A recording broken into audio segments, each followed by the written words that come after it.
Hello everyone, હું રાજા રિદ્ધિ તમારા બધાનું સ્વાગત કરું છું આપણી બધાની યુટ્યુબ ચેનલ એવી કોમ્પિટિટિવ ડીજી ક્લાસમાં.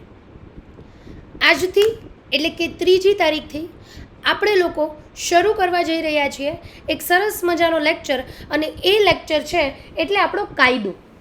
બરાબર, જે આપણે કાયદો ભણવાના છીએ કોના કોના માટે ઇમ્પોર્ટન્ટ છે?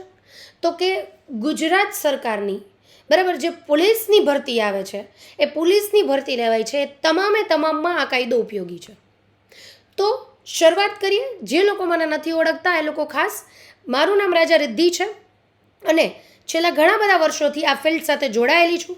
પહેલી વખત જે લોકો અમારી યુટ્યુબ ચેનલમાં હોય એ લોકો ખાસ યુટ્યુબ ચેનલને જે છે એ સબસ્ક્રાઈબ કરવાનું ભૂલતા નહીં, અને બાજુમાં આપેલો બેલ આઇકોનને પ્રેસ કરવાનું ભૂલતા નહીં, જેથી કરીને તમામે તમામ વિડીયોની નોટિફિકેશન તમને મળે.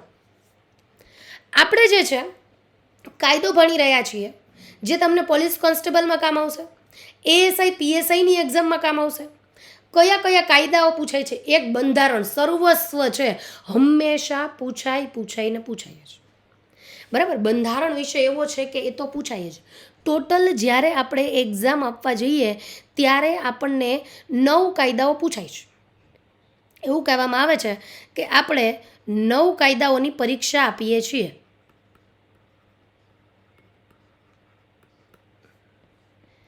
આપણે જે છે એ 9 કાયદાઓની પરીક્ષા આપીએ છીએ. એક બંધારણ વી ઓલ નો, આપણને બધાને ખબર છે, પણ બાકી તો કે આઈપીસી છે, સીઆરપીસી છે, એવિડન્સ છે, આઈપીસી. ત્યાર પછી બીજા નંબરનું જે છે સીઆરપીસી.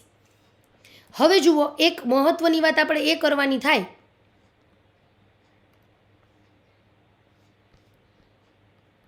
બરાબર, પહેલા જ નંબરનો કાયદો આપણો આઈપીસી.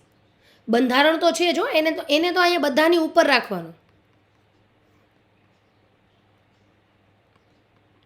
એ તો હે હી, આ કોઈ દિવસ ક્યાંય નો મિટાય, કારણ કે આ મહત્વનો દસ્તાવેજ છે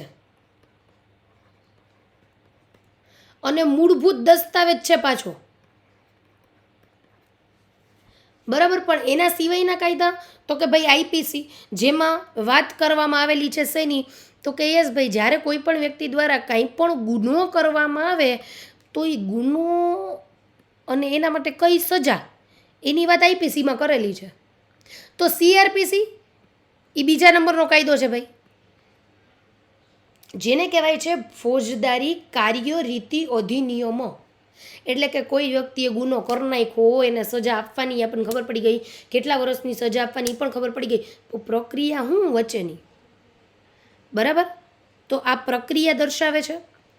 બીજું, આ પ્રક્રિયા દરમિયાન કોની પાસે કેટલા અધિકાર છે એ પણ દર્શાવે છે. કોની પાસે કેટલા અધિકારો છે એ પણ દર્શાવે છે. એટલે કે જુઓ, સમજો કે જ્યારે કોઈ વ્યક્તિ ગુનો કરે છે તો ગુનેગાર પાસે કેટલા અધિકાર છે, ફરિયાદી પાસે કેટલા અધિકાર છે, ઓકે, આપણી કોર્ટ પાસે કેટલા અધિકાર છે, આપણા પોલીસ પાસે કેટલા અધિકાર છે. તો આ પ્રક્રિયા તો દર્શાવે જ છે, હારોહાર અધિકાર એ દર્શાવે છે. એટલે એવું નહીં માનવાનું કે આ પ્રક્રિયાત્મક કાયદો છે, ખાલી ખોટી વાત છે. પ્રક્રિયાત્મક સાથે સાથે અધિકારાત્મક કાયદો છે, એટલે કે અધિકાર પણ દર્શાવે છે. એવિડન્સ, કોઈ વ્યક્તિને ગુનેગાર સાબિત કરવો છે કે 2 ગુના સાબિત કરવો છે, એના માટે એવિડન્સ તો માંગતા હે ભાઈ, પુરાવા. તો એ પુરાવા અધિનિયમમાં વાત કરેલી છે. આપણે લોકો સરસ મજાનું લોકડાઉન ખુલે એટલે એ મસ્ત સ્કૂટર લઈને નીકળી પડીએ. રસ્તામાં જઈએ તો આપણે લાઇસન્સ લેતા ભૂલી ગયા હોય, કાં તો આપણી પાસે લાઇસન્સ ન હોય, કાં તો આપણે કોઈને ટક્કર દઈ દઈએ છીએ, કોઈ ભપ થઈ જાય પડી જાય છે, બરાબર. કોઈ વ્યક્તિ સાથે ચાલુ સ્કૂટરે એને પણ ઈજા થાય, આપણને પણ ઈજા થાય, સામે સામે અથડાઈએ છીએ. આપણી ગાડી કોઈ ચોરી કરીને લઈ જાય છે. તો આ તમામે તમામ વસ્તુ મોટર વ્હીકલ એક્ટમાં છે. પછી 5મા નંબરનો કાયદો ગુજરાત પોલીસ એક્ટ. ભાઈ, ગુજરાતમાં પોલીસની ઉત્પત્તિ કેવી રીતે થઈ, આ પોલીસ શબ્દ આવ્યો કેવી રીતે, ક્યાંથી આવ્યો, શું કામ આવ્યો, કેમનો કરીને આવ્યો, બરાબર. પોલીસ જે છે એ કામ શું કરે છે, આ તમામે તમામ વાત ગુજરાત પોલીસ એક્ટમાં આપણે કરશું. અનુસૂચિત જાતિ અને જનજાતિ અધિનિયમ, બરાબર, અનુસૂચિત જાતિ અને અનુસૂચિત જનજાતિ એમની સાથે જે પણ પ્રકારનું અયોગ્ય વર્તન થાય છે, તો એ અયોગ્ય વર્તન જે છે એને ડામવા માટે કે આવું અયોગ્ય વર્તન એમની સાથે થાય નહીં અને કરવું પણ ન જોઈએ. કદાચ કોઈ કરે છે તો, અથવા તો એને કયા કયા અધિકારો મળશે તો કે એ બધી વાત અનુસૂચિત જાતિ જનજાતિ અધિનિયમમાં છે. ત્યાર પછી ભ્રષ્ટાચાર, લાંચ, રૂશ્વત, ભ્રષ્ટાચાર, કરપ્શન, એવું કહેવાય કે બીજું નામ છે કરપ્શન એટલે, બરાબર, ભારતનું બીજું નામ કરપ્શન, સૌથી આગળ દેશ છે.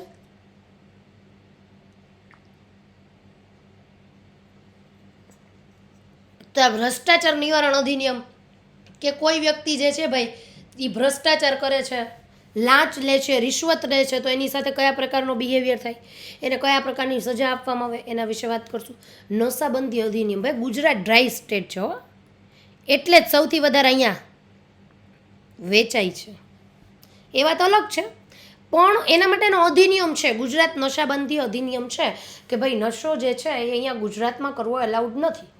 દીવ ગયા હોય, દીવથી બહાર નીકળીએ તો આપણને પહેલાં ચેક કરે કે ભાઈ નશો વસો કરીને નીકળ્યા નથી ને એમ. હા, એટલે ગુજરાત નશાબંધી અધિનિયમ, રાઈટ, તો એ આપેલો છે. હવે જુઓ કે આ 8 કાયદાઓ આપણે ભણવાના થાય.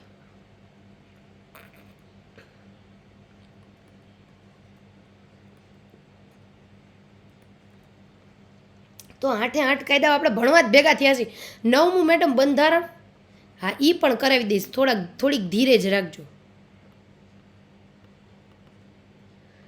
અત્યારે કાયદાથી શરૂઆત કરો, બંધારણ પણ 110% કરાવી દઈશ, બરાબર છે. તો એક વસ્તુનું ધ્યાન રાખજો કે આ 8 કાયદાઓ આપણને એમ થાય કે ઓહો મેડમ 8 કાયદા, પણ આપણા માટે મોસ્ટ ઇમ્પોર્ટન્ટ તો આ 3 જ છે. આઈપીસી, સીઆરપીસી, એવિડન્સ સૌથી વધુ પૂછાતું હોય તો આ 3 કાયદામાંથી પૂછાય છે. પોલીસ કોન્સ્ટેબલની એક્ઝામમાં આપણને 3 જ કાયદાઓ જોવા મળે છે, બરાબર. બાકી એએસઆઈ અને પીએસઆઈની ભરતી આવે છે ત્યારે આપણને બીજા કાયદાઓ જે છે, બરાબર, એ પણ જોવા મળે છે, બીજા 6 કાયદાઓ, રાઈટ. તો એક વસ્તુનું એ ધ્યાન રાખજો કે આપણને આઈપીસી, સીઆરપીસી, એવિડન્સ કોન્સ્ટેબલની એક્ઝામમાં કામ આવશે. આઈપીસી, સીઆરપીસી, એવિડન્સ એએસઆઈ ને પીએસઆઈમાં તો કામ આવશે જ પાછું, કારણ કે જરૂરી છે એટલે કામ આવે, પૂછાય, રાઈટ. તો તમામે તમામ કાયદા જે છે આપણે ભણવાના છીએ. મંથ ચાલી રહ્યો છે મે મંથ, 3જી મેથી, રાઈટ. આપણે અનએકેડમીનું પ્લેટફોર્મ જે છે તમને બધા લોકોને ખબર જ હશે કે મારા વિડીયો જે છે તમને કોમ્પિટિટિવ ડીજી ક્લાસમાં અને અનએકેડમીમાં બંને જગ્યાએ જોવા મળશે.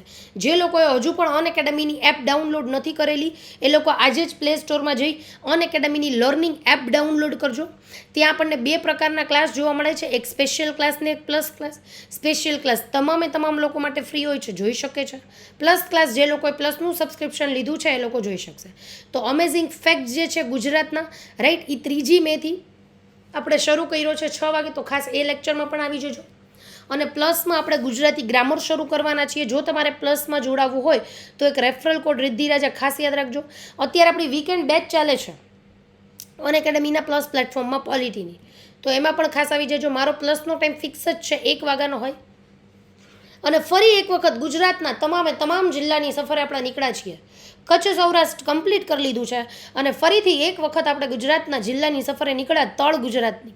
3જી મેથી શરૂઆત કરી છે આપણે, બરાબર. ડેઇલી ટુ ડેઇલી 3 વાગે આપણો લેક્ચર હોય છે. ગુજરાતના સ્થાપના દિવસની આપણને ભેટ મળી છે, તો ખાસ એ પણ યાદ રાખજો. જો તમારે અનએકેડમીના પ્લસમાં જોડાવવું હોય તો તમારી પાસે કંઈક આ પ્રકારની પેલી સ્કીમો છે એ તમે જોઈ શકો છો. ઓકે, હવે આપણે સૌથી પહેલાં જોઈએ કાયદાના પ્રકારો કયા કયા છે.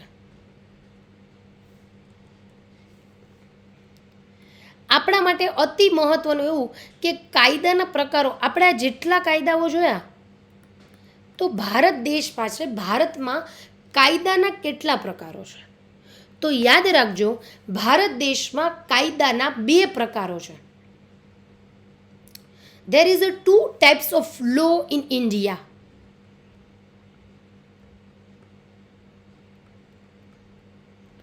એક કાયદો જે છે એ છે ફોજદારી કાયદો, ફોજદારી ધારો, જેને આપણે ઇંગ્લિશમાં કહીએ છીએ ક્રિમિનલ લો. અને બીજા નંબરનો જે કાયદો છે એ છે દીવાની ધારો, જેને આપણે કહીએ છીએ સિવિલ લો. હવે જુઓ કે ફોજદારી અને દીવાની બંને ધારામાં ડિફરન્ટ શું છે. તો કે સૌથી પહેલો ડિફરન્ટ તો એ છે કે ફોજદારી ધારો ભારતના તમામે તમામ લોકોને સરખો લાગુ પડે છે. એટલે કે આપણી પાસે ભારતમાં ગમે તે સ્થળે ગમે ત્યારે તો ગમે તે વ્યક્તિઓ એને એક જ સરખો અને એક જ ફોજદારી ધારો લાગુ પડે છે. બરાબર, એક જ સરખો ફોજદારી ધારો આપણને લાગુ પડે છે. જ્યારે દીવાની ધારો, તો કે દીવાની ધારો જે છે એ ધર્મ પ્રમાણે એની પરિભાષા બદલાતી રહે છે. હવે જુઓ, આપણને એમ થાય કે ભાઈ ફોજદારી ધારો સરખો છે, દીવાની ધારો ધર્મ પ્રમાણે છે, તો યાર ભારત તો બિન સાંપ્રદાયિક દેશ છે, આવું કેમનું કરીને છે? પણ હા છે. શું કામ છે એ હમણાં સમજાવું છું. પણ હવે જુઓ કે આપણે આ લાવવાની જરૂરિયાત શું કામ પડી? બરાબર, આપણે આ લાવવાની જરૂરિયાત શું કામ પડી? આપણને એમ થયું કે મેડમ તમે તો કીધું કે ભાઈ સંવિધાન જે છે, શરૂઆતમાં જ આપણે વાત થઈ કે સંવિધાન જે છે એ મૂળભૂત કાયદાકીય દસ્તાવેજ છે.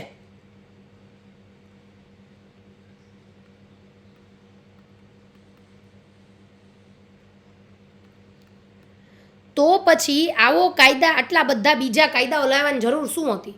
જે પણ કાંઈ નિર્ણય લેવાના હોય એ તમામે તમામ નિર્ણય જે છે તો સંવિધાન ઉપરથી લેવાના છે. તો બીજા કોઈ અધિનિયમનું કામ શું છે? બરાબર, પણ હવે જુઓ કે સંવિધાન જે છે ને એ અધૂરું છે. સંવિધાન અધૂરું છે એનો મતલબ એમ કે એના શબ્દો સમજાય નહીં ને એવા છે. તમે એક સંવિધાનનો ભાગ અલગ ઇન્ટરપ્રિટ કરો છો, એને એ સંવિધાનનો પાર્ટ જો મારે અલગ ઇન્ટરપ્રિટ કરવો હોય ને તો એવી સત્તા છે બંધારણમાં, થઈ શકે. બરાબર, એના શબ્દો સમજાઈને એવા અઘરા છે. જ્યારે આ ગુનો જે છે એ તો આપણો ડેઇલી લાઈફનો પાર્ટ છે. રોજે રોજ કંઈક ગુના નાના મોટા થતા હોય, જેની આપણને મીડિયા દ્વારા ન્યૂઝ મળે છે. હવે તમે વિચાર કરો કે રોજે રોજ આપણે લોકો જે છે એ આવડું મોટું 25 ભાગનું બંધારણ ન્યાયાલય વાંચે કેદી ઊંચી આવે, અને એમાં બધા અલગ અલગ ઇન્ટરપ્રિટ કરે. ઇન્ટરપ્રિટેશનનો મતલબ શું? તો કે બધા લોકો જે છે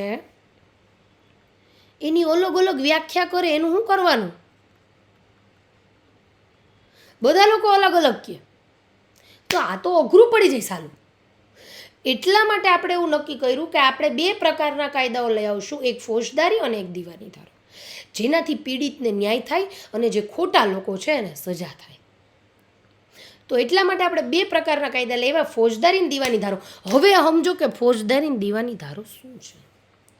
ફોજદારી ધારામાં હંમેશા દંડ, સજા જે છે એમાં જેલ પ્લસ દંડની સજા હોય. એટલે કે એ વ્યક્તિને જેલ તો થાય જ, કાં આજીવન કેદની સજા થાય, બરાબર, કાં તો પછી જે છે એને મૃત્યુદંડ આપવામાં આવે, કાં એને લાઈફ ઇમ્પ્રિઝરમેન્ટ થાય એટલે કે આજીવન કેદની સજા થાય, કાં એ વ્યક્તિને જેલની જ સજા થાય, કોઈક વ્યક્તિને હેવી જેલની સજા થાય, કોઈક વ્યક્તિને સાદી સજા થાય, કોઈક વ્યક્તિને કડક સજા થાય. બરાબર, આ ફોજદારી જ્યારે ગુનો કરવામાં આવે ને ત્યારની સજાની વાત છે. જ્યારે ફોજદારી ગુનો કરવામાં આવે ત્યારની સજાની વાત છે. હવે બીજી એક વસ્તુ પાછી મારી સમજજો, બીજી એક વસ્તુ સમજજો. જ્યારે કોઈ વ્યક્તિ ફોજદારી ગુનો કરે છે, બરાબર, ત્યારે એ વ્યક્તિને આપણે જેલની સજા અથવા તો દંડની સજા આપશું. તો દીવાની ધારા વખતે શું કરશું? તો કે દંડ વત્તા નુકસાનની ભરપાઈ. એમાં જેલ ન હોય, એમાં લાઈફ ઇમ્પ્રિઝરમેન્ટની સજા ન હોય, એટલે કે એને ફાંસીએ ન ચડાવી દેવાય. તો ફોજદારી ધારો અને દીવાની ધારો છે શું? હવે સમજીએ. એનું અહીંયા ઉદાહરણ આપ્યું છે. ખૂન થાય, ચોરી થાય, લૂંટફાટ થાય, ધાડ થાય, સાપરાધ મનુષ્યવધ થાય, સહકારી મંડળી ભેગી થઈને કોઈ ગુનો કરે, કોઈ સહગુનેગાર બને, કોઈ ઉત્પ્રેષણ કરે, એટલે કે કોકના ચડાવ્યા ચડી અને આપણે કોઈ ગુનો કરી નાખીએ, બરાબર. તો એ બધું ફોજદારી ધારામાં આવે. એનો મતલબ એવો કે જ્યારે કોઈ વ્યક્તિને શારીરિક નુકસાન થાય, સમજજો,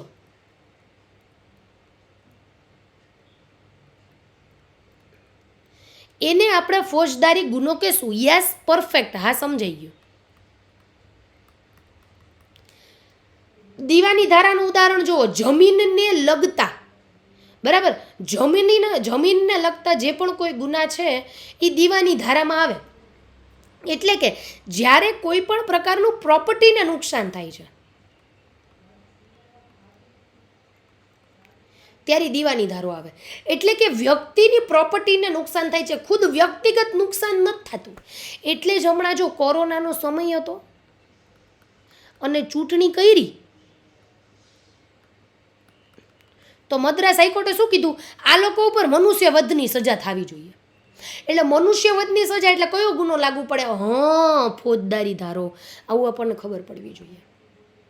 ઓકે, કોઈ જમીન મકાનને નુકસાન થયું તો દીવાની ધારો, બરાબર, દીવાની ધારો. હવે આપણે એક વસ્તુ સમજીએ, કચ્છનો ભૂકંપ આવ્યો. આપણે પેલું મૂવી જોયું, કેદારનાથ મૂવી. કચ્છનો ભૂકંપ, કેદારનાથ મૂવી.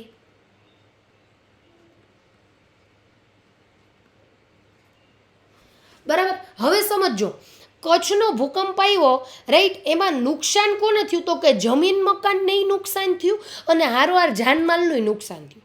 બેય નુકસાન થયા. એટલે જો કદાચ એવું બને કે ન્યાની જમીનને પોલાણ કરી દેવામાં આવી હોય, એવી ના પાડી હોય કે આવી પોલાણ ન કરાય, અને છતાં પણ પોલાણ કરી દેવામાં આવી હોય ને એના લીધે નુકસાન થયું હોય, તો જે તે વ્યક્તિ ઉપર બે પ્રકારના ગુના બને. કેદારનાથ મૂવી આપણે જોયું હતું,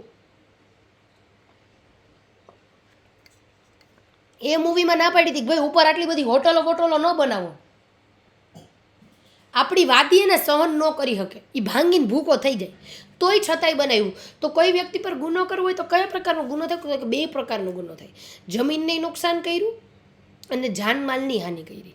બરાબર. એની જ બદલે સિમ્પલ વાત કરું કે આપણી એક ચીની નામની વ્યક્તિ છે, જીની નામની વ્યક્તિ રાખી હાલો. આ જીની નામની વ્યક્તિ જે છે એ જુજુના ઘરે જાય, બરાબર, જુજુના ઘરે જાય અને જુજુના ઘરે જઈ અને ચોરી કરી આવે.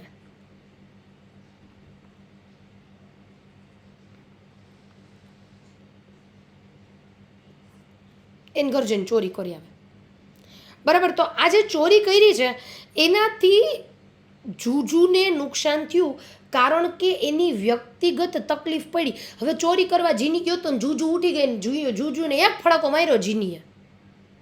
તો એને શું કર્યું? તો કે વ્યક્તિને શારીરિક નુકસાન થયું અને માનસિક નુકસાન થયું. એની પ્રોપર્ટીને કાંઈ નુકસાન નથી, પણ એની પ્રોપર્ટી ખાલી એક જગ્યાએ લઈને બીજી જગ્યાએ મૂકી દીધી.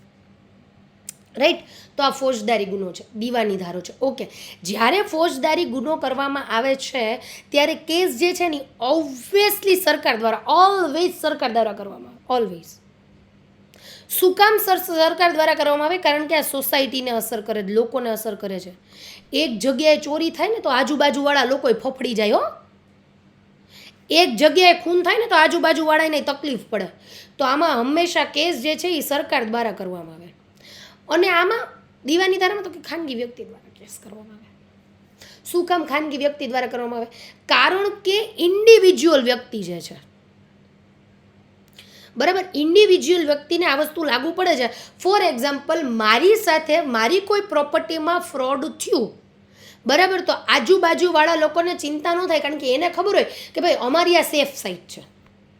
એટલે પોતે પર્સનલ જાતે પોતે વ્યક્તિ જે છે એ પોતે કેસ કરવા જાય. તો આ ઇન્ડિવિજ્યુઅલને લાગુ પડે છે એટલા માટે. હવે જુઓ, ફોજદારી ધારો ભારતમાં રહેતા તમામ વ્યક્તિઓ માટે સરખો જ. ખબર પડી ગઈ કયા પ્રકારનું? દીવાની ધારામાં શું આવે? જમીન મકાનને લગતું. ઓકે, જમીન મકાનને લગતું ધર્મને રિલેટેડ કેમ આવે? તો કે ભાઈ હિન્દુ ધર્મ છે તો એને લગ્ન કરવાનો ધારો અલગ છે, છૂટા પડવાનો ધારો અલગ છે. જો એને છૂટું પડવું છે તો એને સિવિલ લો પ્રમાણે જવાનું, ક્રિમિનલ લો પ્રમાણે નહીં. એવી જ રીતે મુસ્લિમ સંપ્રદાય છે, લગ્ન કરવાની રીત અલગ, છૂટું પડવાની રીત અલગ. જૈન ધર્મ છે, બુદ્ધ ધર્મ છે, ખ્રિસ્તી છે, પારસી છે, બધા લોકો, એવરીવન, બધા લોકો પાસે પોતપોતાનો દીવાની ધારો છે.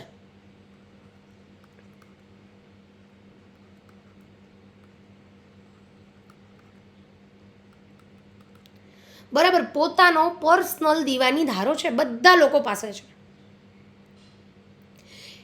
હવે જુઓ કે લગ્નની વાત થાય, વિચ્છેદની વાત થાય, જમીન મકાનની વાત થાય, તો અલગ અલગ ધર્મમાં અલગ અલગ પ્રકારની પ્રથા છે. અલગ અલગ ધર્મમાં અલગ અલગ પ્રકારની પ્રથા છે. એટલા માટે ધર્મ પ્રમાણે દીવાની ધારો અલગ છે. હવે આપણને એમ થાય કે મેડમ આ ધારો અલગ રાખો, અમને કાંઈ વાંધો નથી, પણ આપણા બંધારણને વાંધો છે. બરાબર, આપણા બંધારણને વાંધો છે. અને બંધારણને કંઈક એ પ્રકારનો વાંધો છે કે બંધારણે ડીપીએસપી બનાવ્યું, એટલે કે રાજ્ય નીતિના માર્ગદર્શક સિદ્ધાંતો બનાવ્યા, અને આ રાજ્ય નીતિના માર્ગદર્શક સિદ્ધાંતોમાં અનુચ્છેદ નંબર 44 બનાવ્યો, અને એમાં કીધું કે દરેકે દરેક લોકો માટે સમાન દીવાની ધારો લાવજો. અત્યારે અમારા માટે પોસિબલ નથી. આવું બંધારણના ઘડવૈયાઓ કીધું ને ત્યારે અમે મૂળભૂત હકોમાં મૂકીને જાત, પણ અત્યારે અમારા માટે પોસિબલ નથી. એટલા માટે અમે લોકો ડીપીએસપીમાં મૂકીને જાય છીએ. ડીપીએસપી એટલે બંધારણનો ભાગ 4. બરાબર, બંધારણનો ભાગ 4. ડીપીએસપી રાજ્ય નીતિના માર્ગદર્શક સિદ્ધાંતો 1950માં જ્યારે આપણું બંધારણ બનાવ્યું,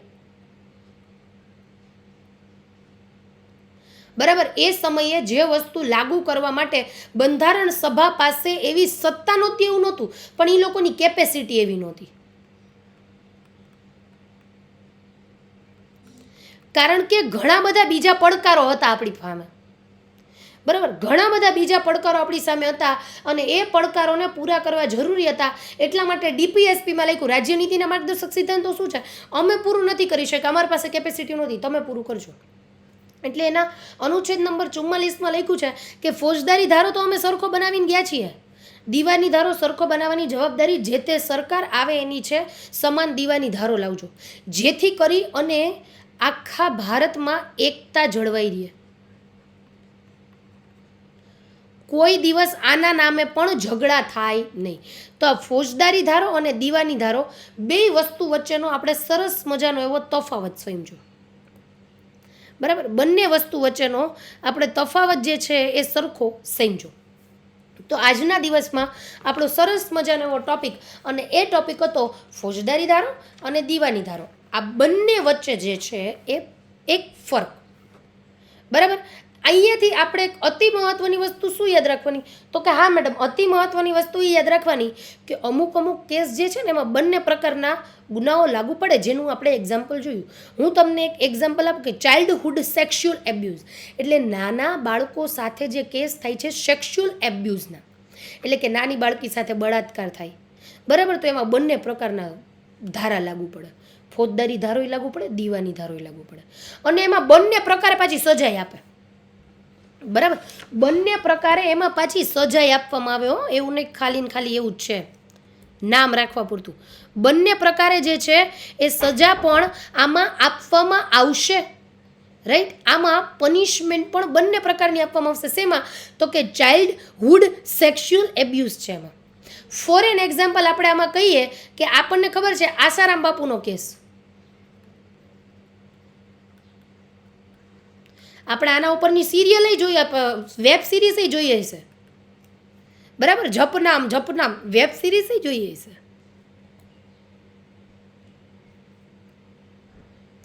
તો આ વસ્તુ જે છે એને આપણે ખાસ યાદ રાખવાની છે કે આપણા બે પ્રકારનો ધારો છે, એક ફોજદારી ધારો અને એક દીવાની ધારો. આસારામ બાપુનો જે કેસ હતો એમાં ચાઇલ્ડહુડ સેક્સ્યુઅલ એબ્યુઝ હતા, તો એ ગુનામાં એમને બંને પ્રકારની સજા આપવામાં આવી. તો જ્યારે નાના બાળકો સાથે આવો વ્યવહાર કરવામાં આવશે અથવા તો બીજો કોઈ એવો ગુનો હશે, એમાં પણ બંને પ્રકારની સજા જે છે એ કરવામાં આવશે. તો આ આપણે આજના દિવસ માટે અહીંયા સુધી રાખીએ. આપણે સરસ મજાની એવી વાત કરી કે ફોજદારી ધારો અને દીવાની ધારો આ બંને વચ્ચે શું પરિવર્તન છે. હવે આપણે એક અતિ મહત્વની વસ્તુ સમજશું આપણા નેક્સ્ટ લેક્ચરમાં, અને એ છે જિલ્લા વહીવટી વ્યવસ્થા. આ આપણને વસ્તુની સિરિયસલી ખબર જ નથી. આપણે બે વસ્તુ સાંભળતા છીએ ગુજરાતમાં નહીં આખા ભારતમાં, કે ભાઈ જિલ્લા વહીવટી વ્યવસ્થા છે, એક જગ્યાએ કમિશનરેટ વિસ્તાર છે. તો આ બંને વચ્ચે ડિફરન્સ શું છે, આ બંને વચ્ચે ફરક શું છે? તો આપણે એ વસ્તુને આપણા નેક્સ્ટ લેક્ચરમાં એટલે કે કાલના લેક્ચરમાં જોશું. ખાસ બધા કાલે 12 વાગે આવી જજો.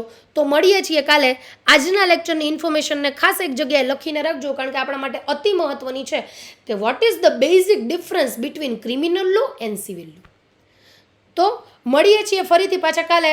આપણે આ આપણા કાયદાની ધારાને આવી રીતે મસ્ત મજાની રીતે આગળ ચલાવતા રહીશું. તમે બધા પણ આ કાયદાના દરેક લેક્ચરમાં આવજો અને આપણે સરસ મજાની રોજ અલગ માહિતી લેશું. આજના લેક્ચરમાં તમને ખૂબ મજા આવી હશે એવી આશા સાથે રાખીએ આપણે અહીંયા સુધી.